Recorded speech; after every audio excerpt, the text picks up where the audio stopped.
2012, it is said, will be a time of great awakening, while also a time of great deception. No one is predicting 2012 to be an uplifting year, economically or otherwise. All major financial analysts predict stagnation at best, while others like myself warn of likely doom and gloom as the dollar continues to become less negotiable around the world. Although the global political and media leadership tell tales of growth and recovery to pacify the masses, their actions reveal that they are very aware that things are about to get a lot worse. How that will manifest is unknown. The U.S. military is being directed to seize important assets by destabilizing sovereign governments through clandestine methods and position themselves to be in full control of important items like oil, regional water supplies, and through that, growable land the world over. It appears they are attempting to kill off large populations through war, radiation, genetically modified disease and food, and to remove these people from natural resource competition. As a great many Americans are willfully kept ignorant and apathetic to what is going on around them, on New Year's Eve, President Barack Obama signed into law the National Defense Authorization Act that puts into place the final piece of the puzzle, along with the Patriot Act. They create a mechanism to legalize illegal, unconstitutional military control of the American people in preparation for challenges and civil unrest that threatens the power structure when the American people finally realize that the wrong government has become their enemy. Russia and China are very well aware of the threat that is America, and there is a very real danger of vast destruction should war break out between these three. With commodities like food and oil still trading in weakening dollars, it puts further pressure on the soaring prices of these essentials.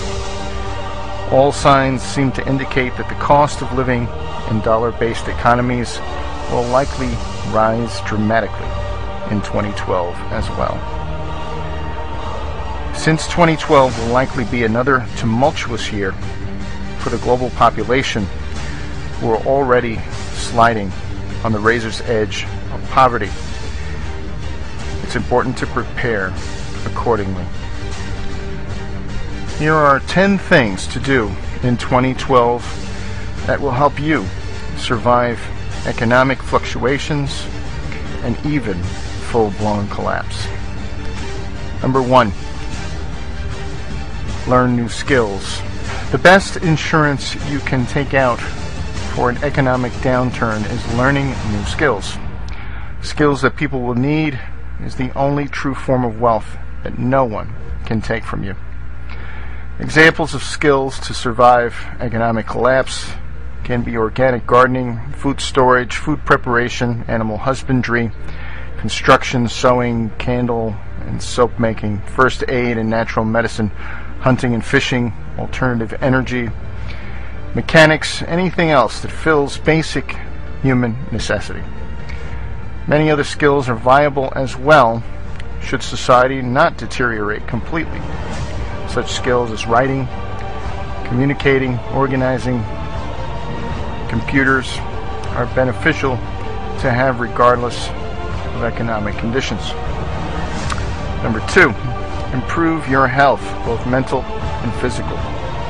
Yes, this is everyone's cliche New Year's resolution, but in times of great uncertainty, especially economically, taking care of your health is ultra important.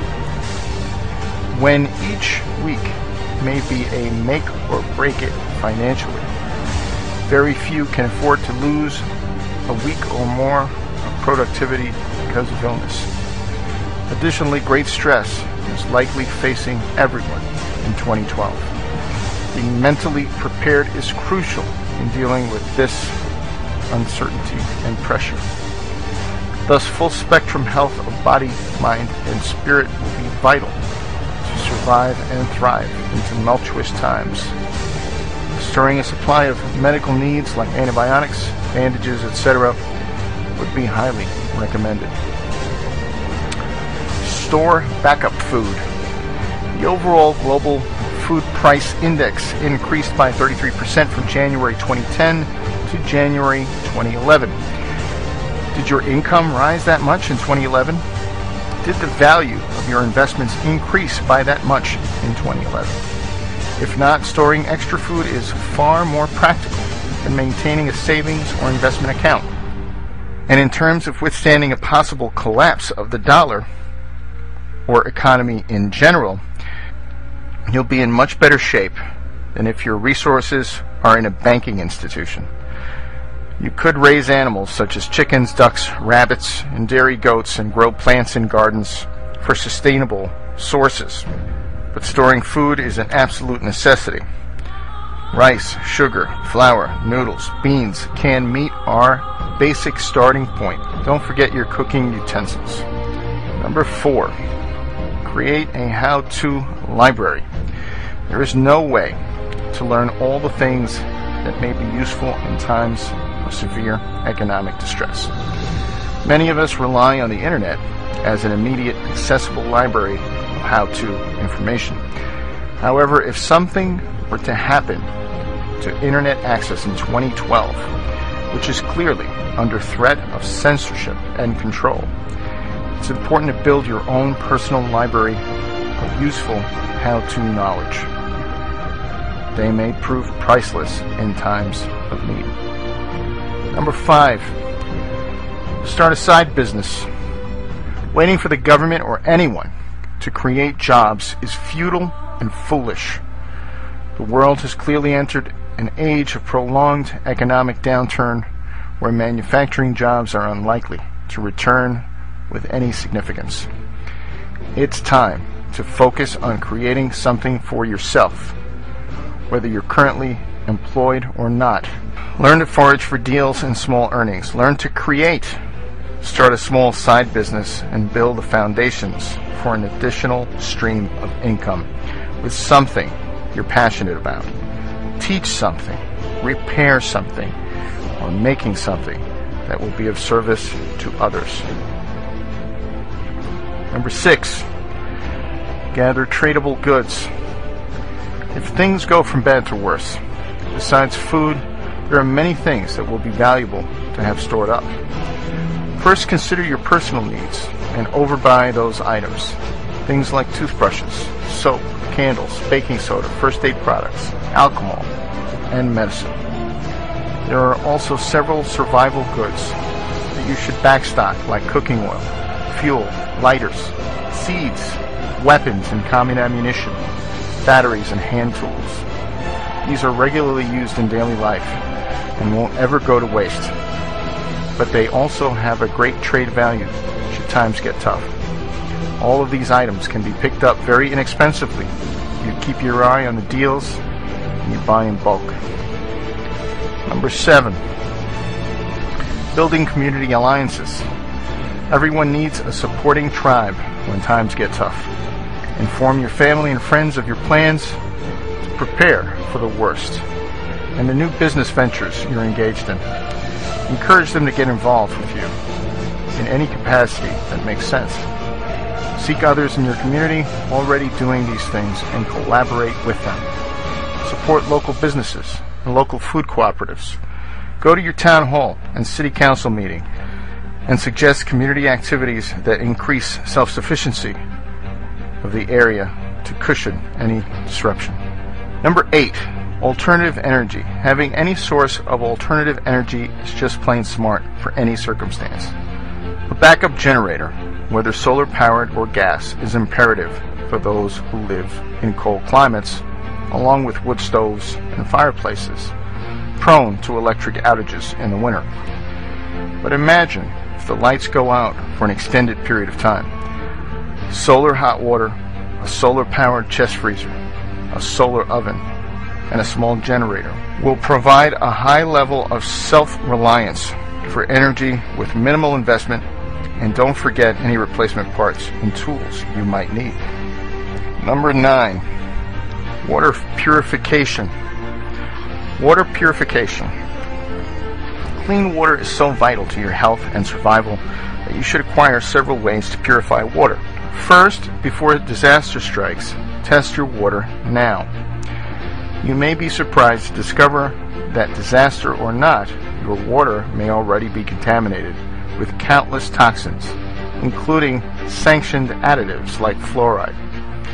There are several affordable options for turning unhealthy water into crisp, fresh water, from portable hand pump units, tabletop setups, faucet attachments, pills, bleach drops, or just filtering through rocks and sand. It's recommended to have more than one option, so research and find the best that you can afford that suits your needs. And number 10, love and appreciate. One of the most important intangible things you can do to survive 2012 is to love and appreciate more. Make it a daily action item. Express love to your friends, family, neighbors, even strangers. Games, cards, and books will help bring joy to the heart. What you put out into the world is what you'll get in return. Appreciate what you do every day. Don't be disappointed because others may have more, because there are always others with far less. Your genuine appreciation for the little things will attract the bigger things you need and desire. Life is about choices and the consequences of those choices. Choose well, my friends.